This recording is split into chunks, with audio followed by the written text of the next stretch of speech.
Welcome back, horror fans, cinephiles, and giallo enthusiasts. This is Tanner Leeser, your host for all things giallo here on The King in Giallo. Our next stop on our journey through giallo cinema is the only giallo film from Giuliano Carnimeo, The Case of the Bloody Iris, released in 1972. Here is The Case of the Bloody Iris Overview.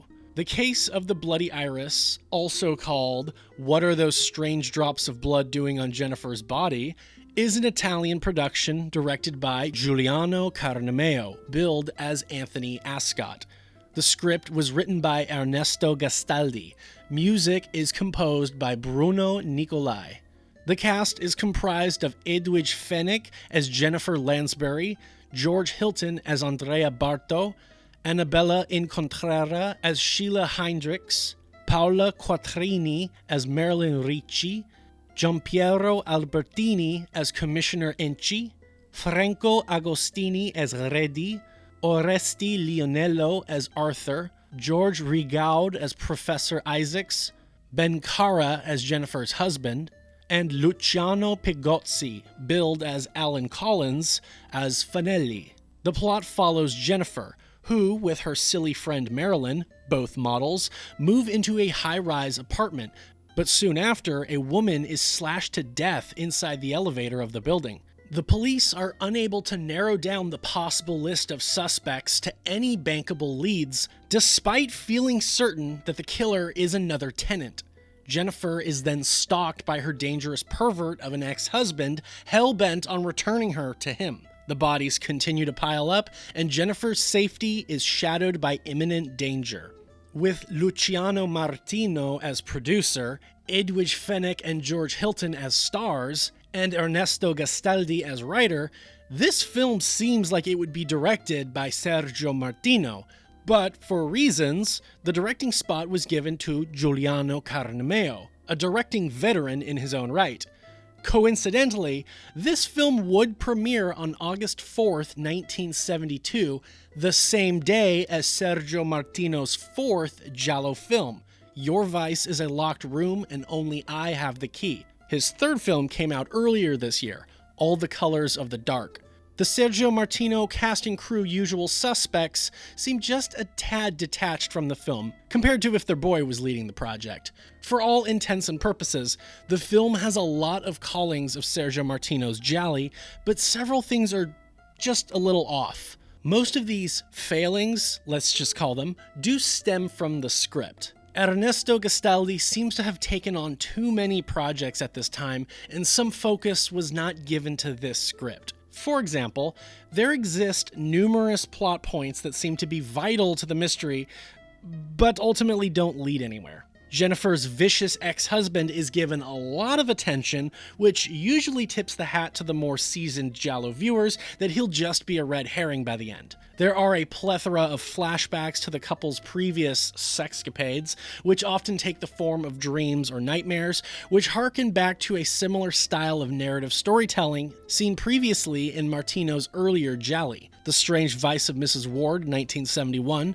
and All the Colors of the Dark, 1972.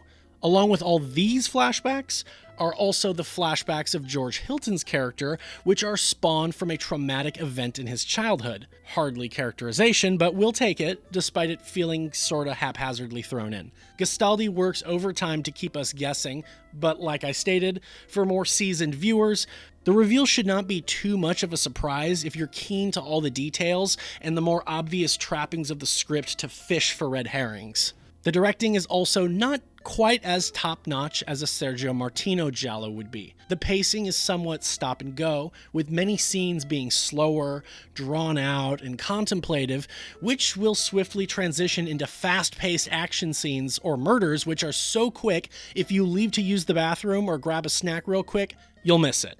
Carnimeo is a competent director, and his direction is by no means bad, just not as inspired. Carnimeo's director of photography helps to set up some wonderful shots. This would be Stelvio Massi, who himself would go on to direct a couple of giallo films, Five Women for the Killer, 1974, and Annabella, Black Angel, 1984. One of the most talked about scenes involves a murder in a crowded piazza during the middle of the day, which goes unnoticed by the droves of roving pedestrians. This set piece would be duplicated to better effect nearly 2 months later in Lucio Fulci's Don't Torture a Duckling, 1972, and even 10 years later in Dario Argento's late giallo, Tenebrae, 1982. The movie also does its version of watching slasher movies or playing violent video games will make you a killer. The movie focuses on fumetti neri magazines, dedicating a bit of the investigation into insinuating that audiences of such material are twisting their minds unwittingly into becoming violent psychopaths. But in the movie, this works doubly to add yet another red herring, as well as to paint the police investigating the murders as being desperate and grossly incompetent at their jobs. Despite all these qualms, the film is great. The score by Bruno Nicolai is wonderful as well and deserves a shout out. I've always considered this a mid-card giallo, which is not bad. I really enjoy this movie, but there's perhaps a good reason why Carnimeo is not among the Mount Rushmore of giallo directors. The film is not bad, not one of the lower tier entries, and it certainly should be seen by fans of the genre, and all things considered, the film on its own terms does stand on its own 2 feet and offers a lot of charm, but it's not quite top shelf. Edwin Fenech and George Hilton star together for their 3rd go-around in the genre. As pointed out by the script, their characters are a bit lacking in dimensions, but they do what they can.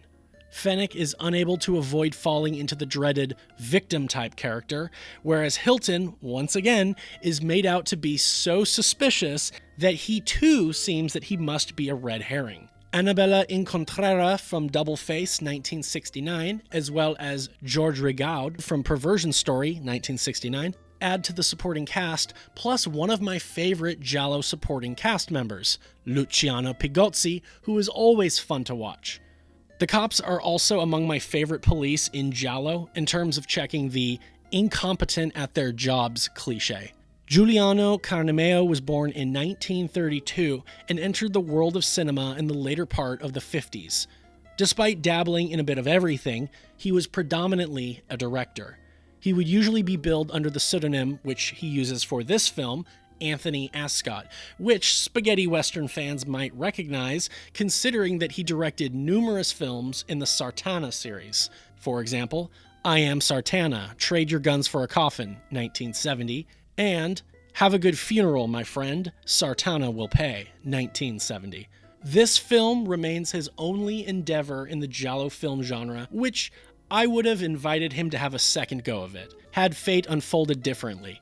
He would go on to make Rat Man, 1988, an infamous horror film with David Warbeck. Carnimeo would retire in the early 1990s. Here is some IMDb trivia for the film. While Mrs. Moss is waiting for the elevator, she drops a magazine called Killer Man, with a cover design featuring the typical figure immediately recognizable to giallo aficionados, of a shadowy silhouette dressed in a fedora and raincoat, gloves, and of course, carrying a knife. Though the covers are no longer yellow, little old lady Moss is a big fan of murder mysteries. During the opening credits, a girl is walking down the street and a movie poster is shown. It's for Scorpio Ituro Clint Eastwood, which is an Italian poster for Dirty Harry, 1971.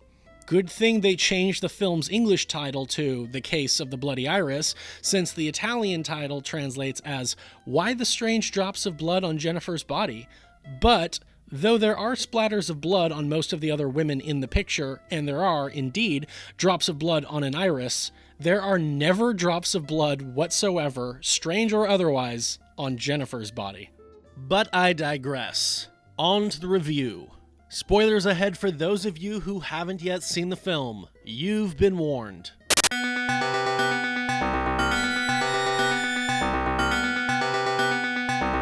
My prediction for the movie's GialliTally score. At the time of writing this, I have not yet done my viewing. However, I have seen this film numerous times, though the last time was close to 10 years ago. I will guess the film will do moderately well. The presence of plenty of giallo veterans means the previewing cliches will certainly bolster the numbers. Let's say around 600. That's probably steep, but I'm feeling bold. Well, let's begin the GialliTally and review portion of the video, beginning as always with the pre-viewing cliches. The repeat offenders are 1 point for actor, 3 for writer, 3 for composer, and 5 for director. Edwin Fenech was in Your Vice is a Locked Room and Only I Have the Key, which was released on the same day, August 4th, 1972. All the Colors of the Dark, The Strange Vice of Mrs. Ward, $5 for an August Moon, and Top Sensation, 5 points. George Hilton was in All the Colors of the Dark, My Dear Killer, The Case of the Scorpion's Tail, The Strange Vice of Mrs. Ward, and The Sweet Body of Deborah, 5 points. Oreste Lionello was in Four Flies on Grey Velvet, 1 point. George Rigaud was in All the Colors of the Dark, Death Walks on High Heels, A Lizard in a Woman's Skin, and Perversion Story, 4 points. Annabella Incontrera was in The Black Belly of the Tarantula and Double Face, 2 points. Luciano Pigozzi was in All the Colors of the Dark, Human Cobras, Hatchet for the Honeymoon, Naked You Die, Libido, and Blood and Black Lace, 6 points. Maria Tedeschi, who is uncredited in this film despite having a sizable character, has appeared in several other gialli, but also has uncredited roles with next to no speaking lines. Just wanted to give her a shout out for all her work. Ernesto Gastaldi wrote Your Vice is a Locked Room and Only I Have the Key, All the Colors of the Dark, Death Walks on High Heels, The Case of the Scorpion's Tail, Human Cobras, The Strange Vice of Mrs. Ward, The Forbidden Photos of a Lady Above Suspicion, So Sweet, So Perverse, The Sweet Body of Deborah, Ah, Come Assassino, The Murder Clinic, Libido, and The Possessed. 39 points. And Bruno Nicolai composed for Your Vice is a Locked Room and Only I Have the Key, The French Sex Murders, All the Colors of the Dark, The Case of the Scorpion's Tail, and The Night Evelyn Came Out of the Grave, 15 points. Cliché points for the title, The Case of the Bloody Iris, contains the word bloody, 5 points. I'm so tempted to add contains the case of, but we'll skip that. First Look, 25 points for the Italian director, an additional 15 points for the movie releasing during the golden age of giallo cinema, and 15 points for this being a quintessential giallo film. And would you look at that, it is Pilato Clock. Cold Open, 5 points. T is for Telephone, 5 points. When I think of cold opens in film in general, I think of this movie. A close second is The Mercenary, which opens with a death squad. This woman calls up another woman who seems to have been waiting for her, and she ushers her up. We get our opening credits as the woman walks through the street, being spied upon by a mystery person, presumably a man, watching her from a car. There's the title, Urban Locales, 2 points. Italian Locales, Genoa, 5 points. First person POV of the stalker, 5 points. The woman enters the crowded apartment building. I know it's supposed to be bustling, but what is this, rush hour? She pushes into the elevator. Waiting. E is for Eyeballs, 5 points. The lift stops on a floor, lets out some people, and picks up another. This person is clad in a black trench coat. You don't need me to tell you, this is the killer. The music is doing a good enough job, though. G is for Gloves, 5 points. And killer's identity is hidden due to the framing and editing, 2 points. Another floor, more people exit.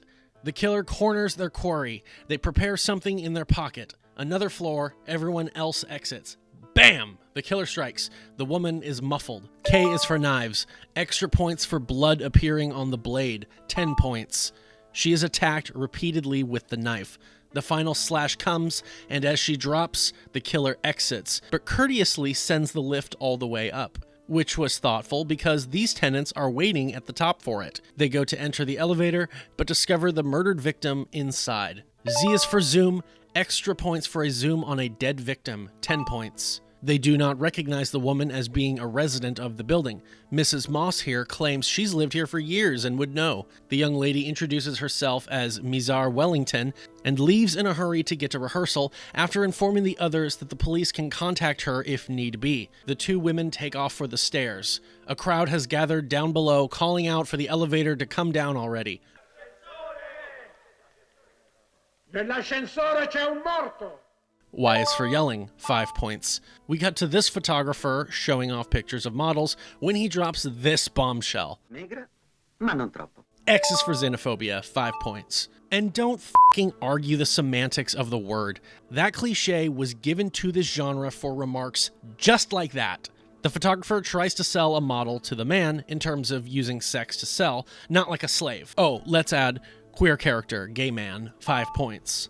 F is for fashion, extra points for characters working in fashion, 10 points.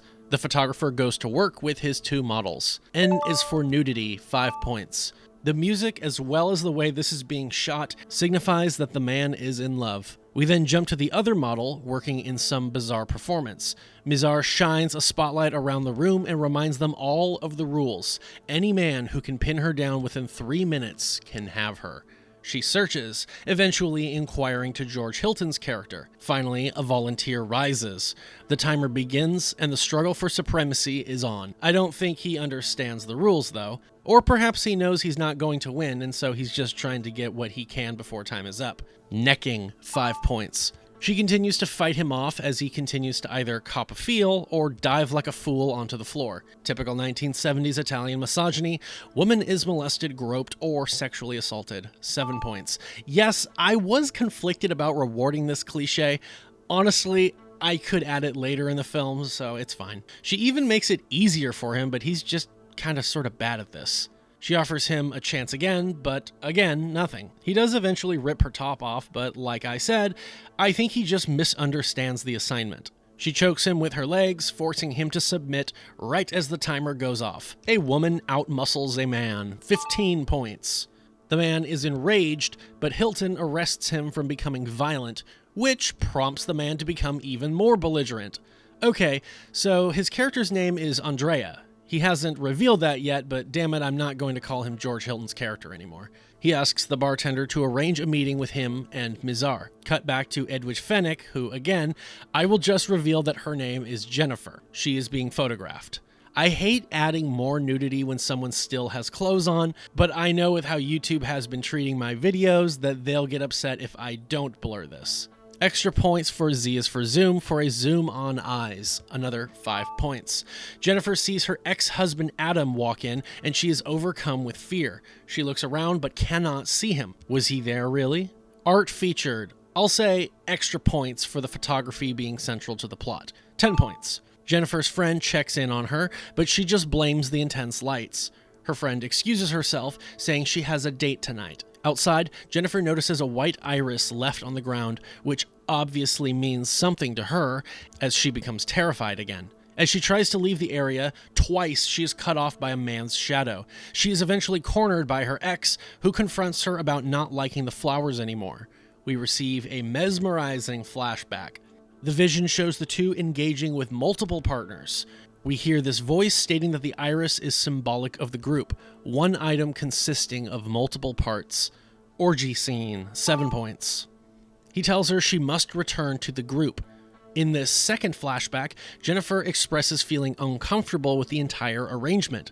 In person now, she tells Adam that she tried multiple times, but just can't keep pretending. He grabs her and confronts her, stating that she must love another man now. He restrains her, withdraws a syringe filled with something, and states that with this drug, she'll come back to her senses and remember everything. She fights him off and escapes. He promises that soon enough she'll be groveling at his feet.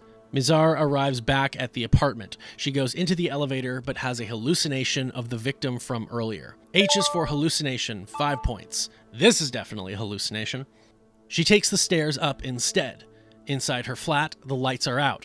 She checks around, visibly suspicious. The door slams shut. A recording plays of Mizar's voice from the show earlier tonight. Audio recording device, extra if a trap or used during a kill. 10 points. She lights a match to give some illumination, which works about as effectively as a spotlight being shined on her. Using the match, she lights the stove. Only in a movie would this work, but I'll allow it. She continues to search, but is hit with a The killer undresses her, binds her, sets her in the bathtub, and fills it with water. She screams out for help. Quickly add extra points for Wise for yelling for a hysterical woman yelling. 5 more points. Don't get mad at me for the semantics of that. It will happen again later in the movie. We watch as Mizar struggles against the rising bathwater. She is inevitably submerged and drowns. Bathtub murder set piece. 7 points. Extra points for N is for nudity for someone being nude during their murder. Another 5 points. Cut to the police immediately investigating the murder scene. We learn from the coroner that the murder was 5 or 6 hours prior and that the killer wore rubber-soled shoes, which is enough of a clue, but hardly in a city of 2 million people. Odd clue, 5 points. We also learn how the lights were sabotaged using a simple piece of cardboard. The inspector is very interested in the piece used, but when the coroner asks if it is a credible lead, we find out no, the inspector just collects stamps. I'm going to add this now, and you can just sit back and observe how often the film wants to justify it. Useless police or comedic police detective. 2 points. The boy who discovered Mizar gives his statement, which is corroborated by Mrs. Moss, who adds that she is always home, always alone. Exposition dumping. 2 points. The cops are discussing the details they have so far. 2 murders in 24 hours and in a single building.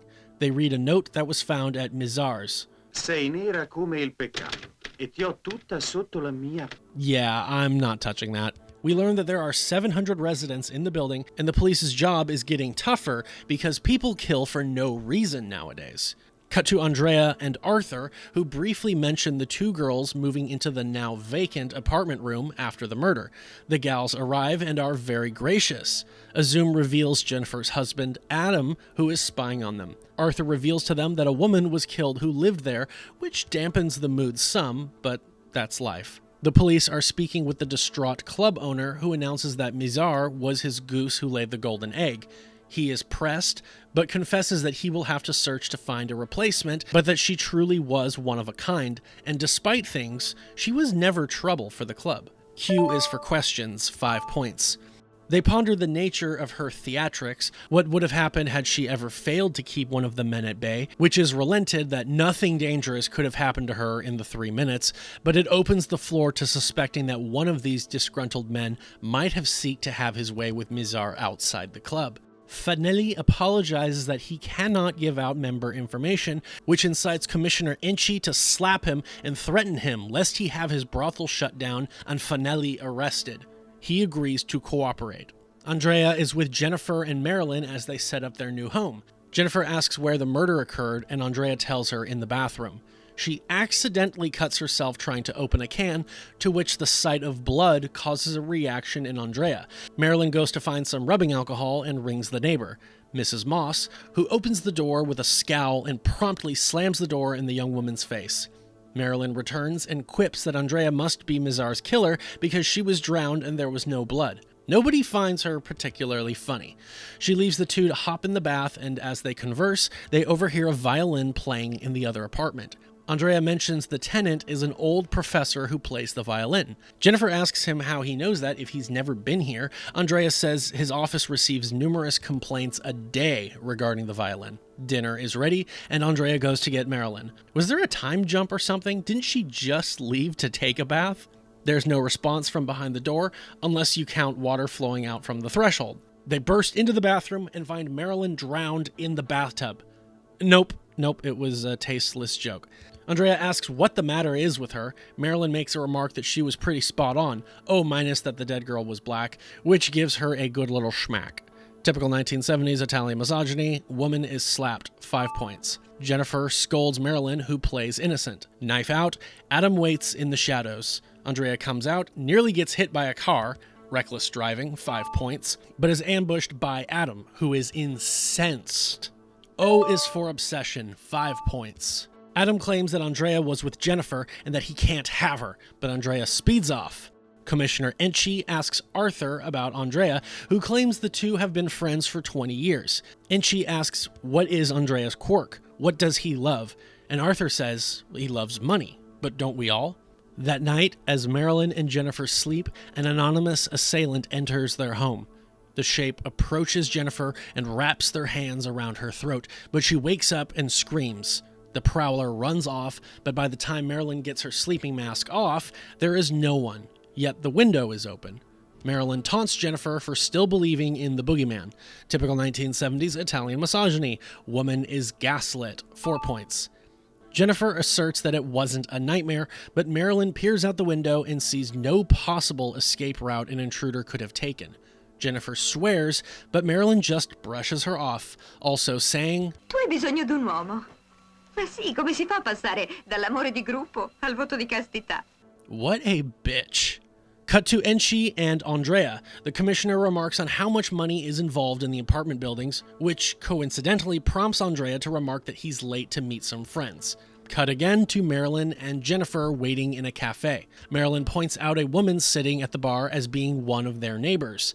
Marilyn goes over to introduce herself. The woman's name is Sheila. Marilyn asks if she knew the former tenant. Sheila says yes. In passing, it seems. Marilyn asks about how the woman was making 50,000 lira a night. The older man from the apartment asks about being introduced as well. He is Sheila's father. Sheila quickly withdraws her hand from Marilyn's, implying she might be lesbian and hiding it from her father. Jennifer walks up to excuse herself, fearing Andrea might have called them at home. As she goes, the older man watches her leave. Then he inquires if they are sisters. As Jennifer walks through the streets, we cut to some insert shots of someone, presumably Adam, holding a white iris, which is then torn to pieces. Jennifer discovers the dismembered iris on the ground, then enters the apartment with Adam watching her go in. We cut back to Enchi and Andrea. Presumably, the commissioner hasn't let him leave. Enchi begins to accuse Andrea of killing Mizar, citing all men's desires to make it with a black woman as his proof. Your detective, ladies and gentlemen. Andrea has had enough. He makes a call. Jennifer is on her way inside when she hears the phone ringing. When she gets to it, the line seems to be dead. Adam appears inside. Wait, how did he get up there before her when he saw her enter? She threatens to call the police, but Adam goads her to do so, mocking she'd have to say her husband raped her, which maybe in Italy in 1972, that would be thrown right out. I don't know. He begins ripping her clothes off, asserting that she is just a thing and she belongs to him. Back with the boys, Enchi then further accuses Andrea after procuring the bill which Andrea paid for dinner with Mizar. He really thinks he has this whole thing figured out. Andrea protests the accusation, but Enchi claims that he should have come to the police when he had learned about the murder. Then he further accuses Andrea of being the main suspect because he was the architect of the building and he possesses the blueprints to the building where 2 murders occurred. Enchi says any judge would see what he sees, then leaves, after warning Andrea to stay in the city. The phone rings. It is Jennifer. She asks Andrea for the police. Enchi and Redi watch Andrea as he leaves. They really are putting all of their eggs in this basket, huh? Enchi tells Redi to follow Andrea. Add mirror being used beyond its natural purpose. 2 points. Andrea picks up Jennifer outside the apartment. He tries to help her forget about Adam by taking her out. This seems to have done the trick, as she looks happy as can be. Pan over to Redi on the phone, commenting on his investigation thus far, relaying their meal. He is an absolute goober. Jump forward, Redi calls again and once more relays his investigation, how the two have been walking, sitting, talking, giving loving glances. He hangs up once he notices he lost them. Goober. Andrea drops Jennifer off. She thanks him for the lovely time. He says this: Tutta apparenza.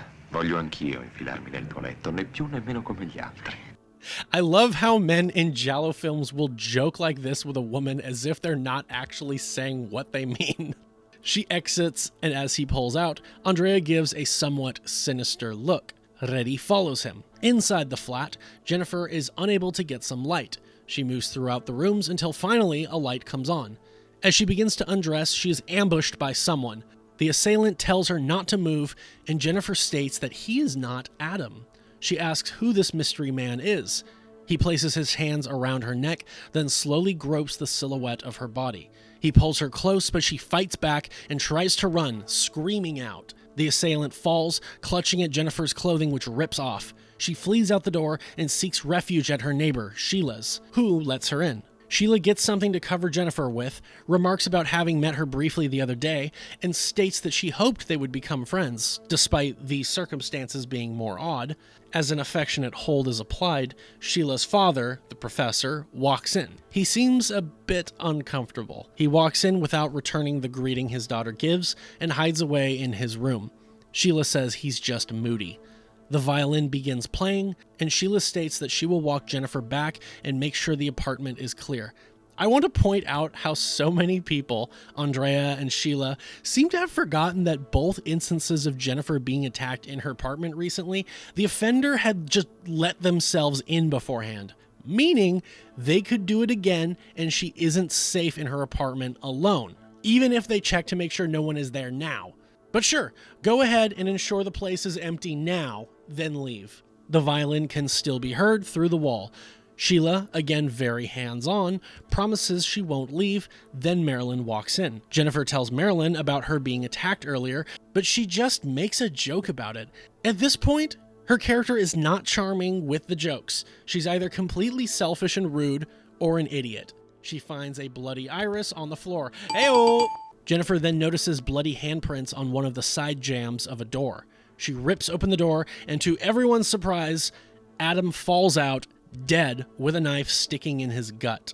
Jennifer is now speaking with Commissioner Enchi, who proves to be more incompetent than before. He accuses Jennifer that Adam had come to her with floral gifts, tokens of his love, and she rejected him, so he must have stabbed himself in the closet, insinuating that the theory is ridiculous and that she obviously killed him. He runs down the series of events and finally relents that she must be in the clear. Something just doesn't make sense. Specifically, the other two bodies in the apartment before she had moved in. Well, hold on. Hypothetically, she could have killed her husband and banked on the fact that there is a killer at large who would have taken the blame for it. I'm just saying. He asks Jennifer to remain in the building as a sort of bait to catch the killer. She won't ever be out of sight, he promises.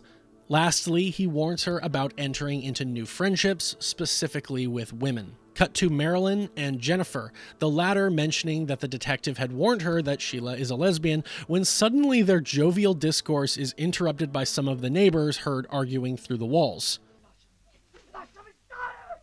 Jennifer asks who lives on that side, and Marilyn informs her it is the old hag who lives alone, but Jennifer protests that she is not alone. Jennifer remarks that the voice she was arguing with sounds like the person who attacked her in the apartment the other night.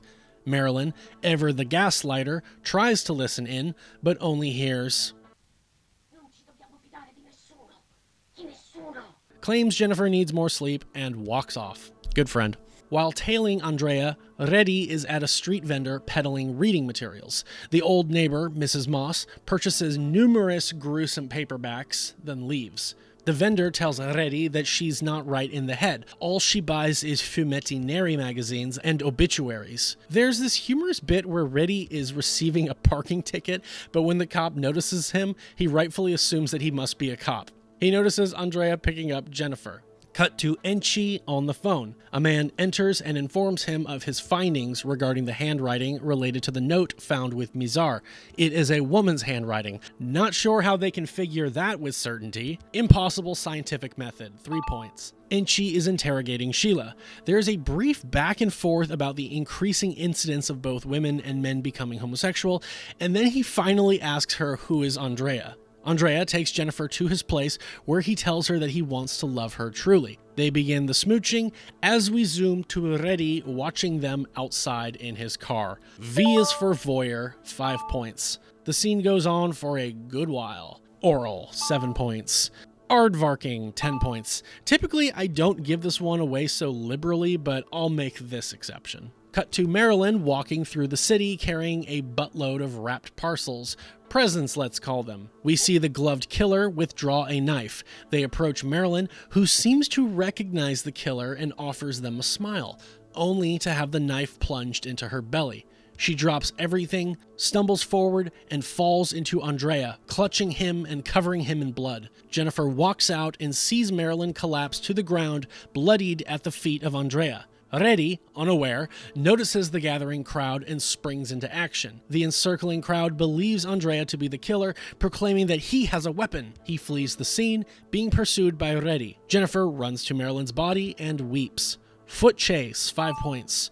Reddy asks this barkeep if he can use the phone, but he responds that they had it disconnected. Enchi is chewing out Reddy for losing Andrea and not paying attention.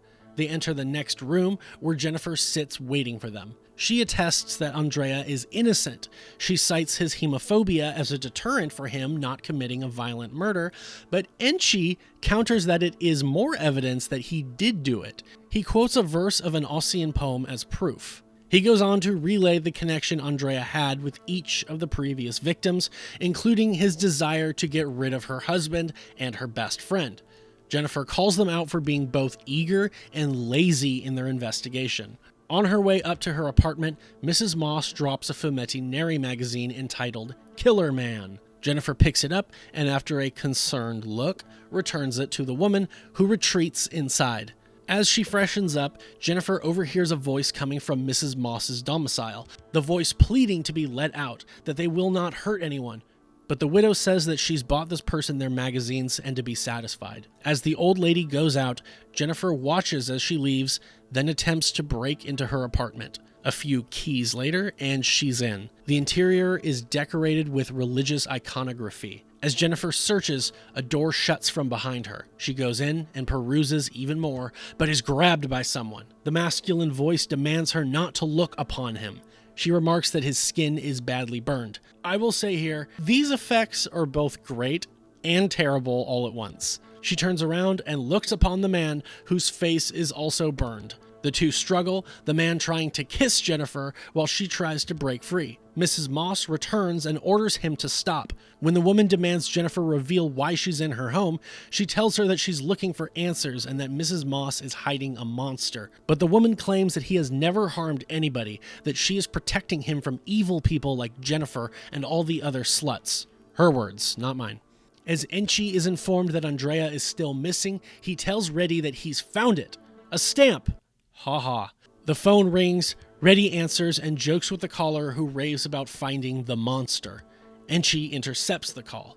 They are now investigating Moss's apartment.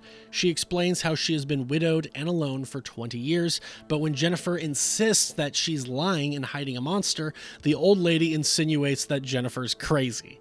Let's add L is for lies, 5 points, and S is for secrets, 5 points.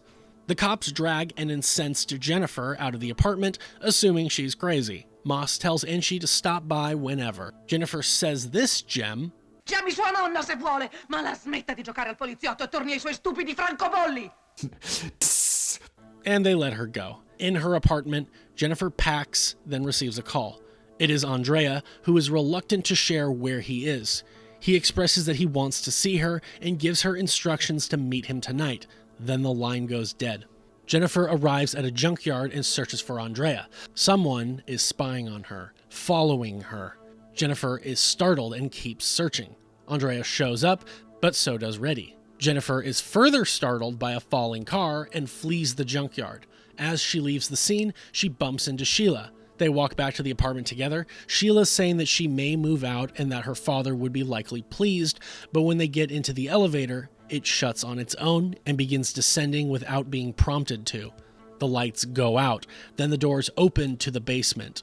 The women search together for a way out. They split up, but when Sheila scours the area, a plume of steam scalds her face, unleashed by the killer, turning the pressure up. She collapses and the lights go out. Jennifer runs and hides, encountering the valve used to scald Sheila. A flashlight pierces the dark, searching for Jennifer. As the shadowy figure gets closer, Jennifer backs further into the shadows, but is grabbed by the badly burned Sheila. Jennifer bluntly kicks her away, then the figure is revealed to be Andrea, although he is not wearing the killer's gloves. He explains that he saw her in the junkyard but couldn't approach her, then accuses her of also thinking that he is guilty, and so he dismisses her, showing her the way out. She runs into the arms of Commissioner Enchi, which causes Andrea to turn and run. The lights burst back on. Jennifer asserts Andrea is the killer, and numerous officers storm inside to arrest him. They find Sheila, who is now dead, and Enchi is informed that there is a back exit to the garage and he escaped. Cut to Mrs. Moss trying to find her son, whom she calls David, telling him the coast is clear, but he appears to have escaped. Enchi walks out of the professor's room and tells Reddy that the old man is broken up about his daughter's death and has begun playing his violin, which can be heard. Enchi asks Jennifer if she really is moving out, and she confirms this, saying she will stay at a hotel. Reddy informs Enchi that there are 6 cops posted throughout the building in case Andrea returns. They leave. Jennifer packs. Professor Isaacs plays. We watch as Enchi and Reddy drive off. As Jennifer combs her hair, the killer slips inside. Should have added this a long time ago, but U is for undercover, 5 points. Jennifer eventually notices the presence of someone else and escapes just in time. She runs next door to the only person she can trust, the professor, whose violin continues to be heard. Inside, she finds someone sitting in the living room wearing the yellow gloves of the killer and discovers the dead body of the burned man, David. As she collapses to the floor, she lands next to a tape recording of a violin playing, close up on a door handle or creeping through an ajar door, 5 points. She watches as the disguised killer enters, then reveals themselves. Professor Isaacs. Hidden identity of the killer until the final moments. 5 points. He explains how his violin is an excellent accomplice, then denies that he was in league with David, who he claims is an idiot. But he does admit that he got the idea for the disguise from David when the burned man snuck into Sheila's room one night dressed as so. He accuses Jennifer of corrupting his daughter, then admits to all of the killings and that Jennifer will die next. As he tries to drug her, he blames her for himself accidentally killing his daughter in the basement, whom he mistook for Jennifer. Drugs given against another's will, 10 points. Sedatives, 5 points. Once she is knocked out, Isaacs drags David's cadaver and drops it down to the ground floor. Next, he drags Jennifer's unconscious body out and likewise attempts to send her over the railing. She wakes up, screams, and resists going over. Andrea bursts forth from the elevator and comes to the rescue. He throws Isaacs off and pulls Jennifer from the railing. Woman is saved by a man, 10 points. Isaacs attacks Andrea and the two struggle for a few moments. The knife comes out and the fray continues. Isaacs accidentally cuts himself and the blood spills onto Andrea's face. This causes a flashback for him as a child, surviving a car crash where we see his father dead and bleeding over the young Andrea. Back in the present, Andrea seems comatose and is about to go over the ledge. He comes to and kicks Isaacs over, who crashes all the way to the ground floor. The killer is killed by someone. 10 points, as well as the killer dies by suicide or accidentally, extra for falling, 10 points, and someone dies by falling to their death, 15 points. Yeah, sometimes something just causes a lot like that. Jennifer falls into Andrea's arms and begs his forgiveness as he tells her to forget this whole matter. Cut to Enchi hearing the confession Isaacs unwittingly said after Jennifer had switched off the tape recorder from play mode to record mode. The two detectives have some final words, then we watch as another woman walks through the city, enters a phone booth, makes a call, and gets invited up, mirroring the opening of the film. Quickly add up some final cliches. Someone else is believed to be the killer or mistaken identity. This goes to Andrea. 5 points. Extra points for S is for secrets, for the killer having an impossible to predict motivation. 5 more points. And extra points for O is for obsession, for the killer or amateur sleuth being obsessed. Another 5 points. And that's the case of the Bloody Iris. It's great. I really like it. I consider this movie a deep cut, a giallo for giallo fans. Odds are that you haven't seen this movie unless you've seen several gialli already. This quite honestly is not one of the top tier options in my opinion, but it is well done all the same, and the reveal is pretty damn good. In fact, the thing I always remember about this movie is how good the mystery of the killer is. The list of potential red herrings is superb. There are a couple of things which don't make a lot of sense if you stop and think about it. For one, what is Professor Isaac's endgame? Is his plan to toss David and Jennifer off the balcony, and this will convince the police that they died in a struggle where they both went over the edge together, completely ignoring that David's throat is already slashed and there won't be a knife present with Jennifer's prints on it? Not sure. Anyways, it's all good. Let's segue to the GialliTally cliches for this movie. Post-giallo viewing cliches. The reason for the killing. Mental illness, psychopathy, or obsession, 7 points. The reason for the investigation. Police investigator. Yes, but also suspect proving innocence as well as revenge due to losing someone to the killer. In the case of Jennifer, who might not be a suspect herself per se, but Andrea is, and she is endeavoring to prove he's innocent, plus I'm sure she wants retribution for Marilyn's murder. I can only choose one of these, and both of the last two examples are worth the same, so 10 points. And amateur detective, so an additional 5 points. Bonus points. The style bonus. The movie is fairly stylish. It is not over the top, but it manages to get plenty of the staples in. We have POV shots, zooms, colored lights, focus racks, and kaleidoscopic shots. The movie certainly has some moments of style that stand out. Out of a maximum of 25 points, I will give the film 17 points for its style bonus. Soundtrack.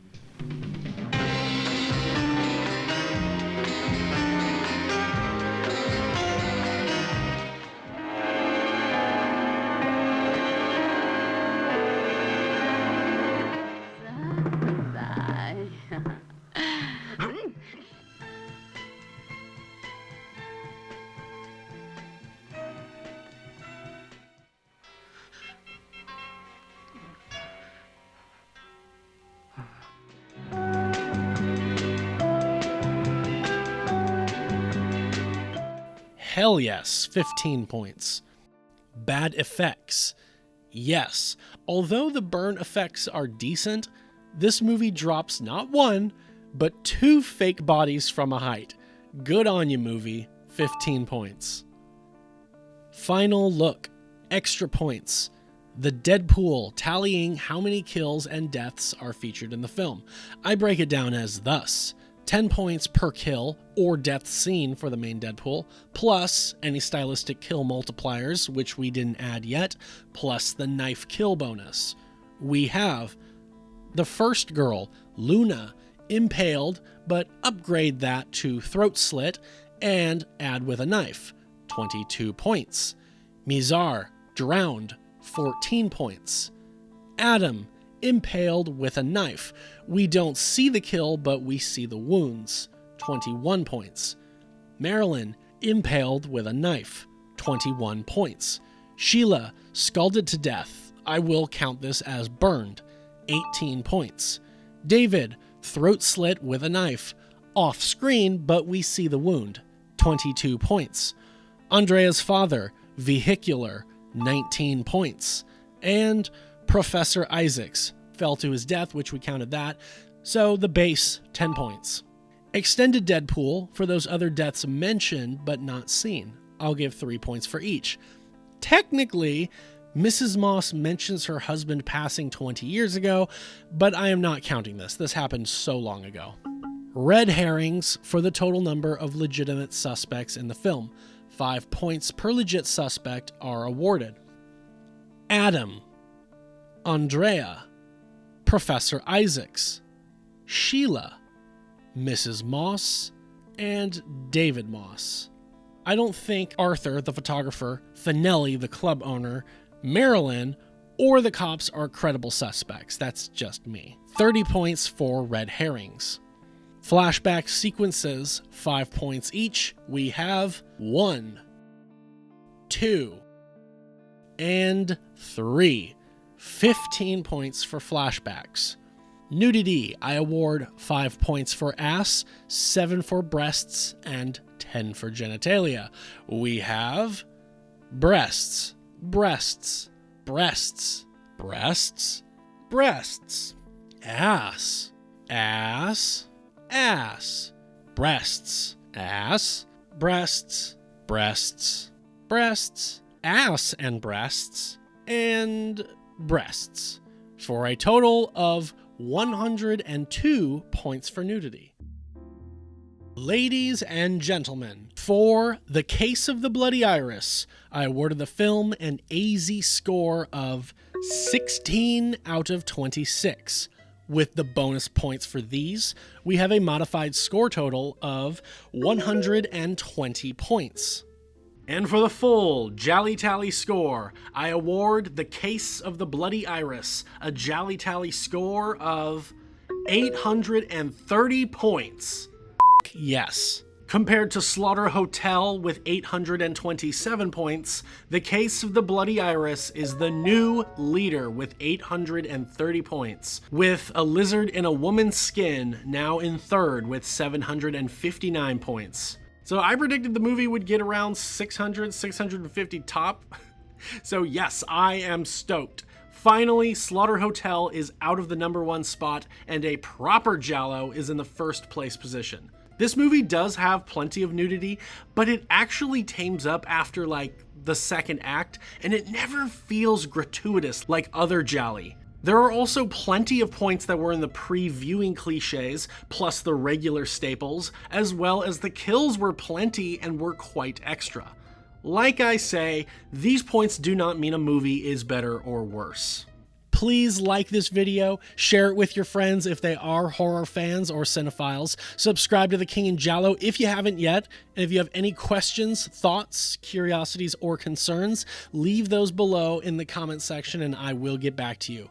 Give The King in Giallo a follow on Instagram and a like on Facebook. Subscribe to The King in Giallo Patreon to see early access to my videos, with some videos able to be seen up to a month in advance. Plus, exclusive content found only there, such as The Viewings, The King in Giallo Podcast, the Giallo Adjacent Podcast, the Rat Hole Burn Movie Reviews, the Giallo Reads Book Reviews, and soon enough there will be Let's Plays for Giallo-inspired games. Next time on The King in Giallo will be a Giallo adjacent video. How Giallo is cruising. Thank you very much for your continued support. This is Tanner Leeser for The King in Giallo, and if nothing else, I'll see you next time.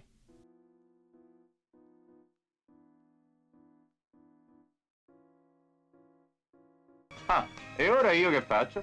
Reggi il moccolo. Ma vamoli a ammazzare.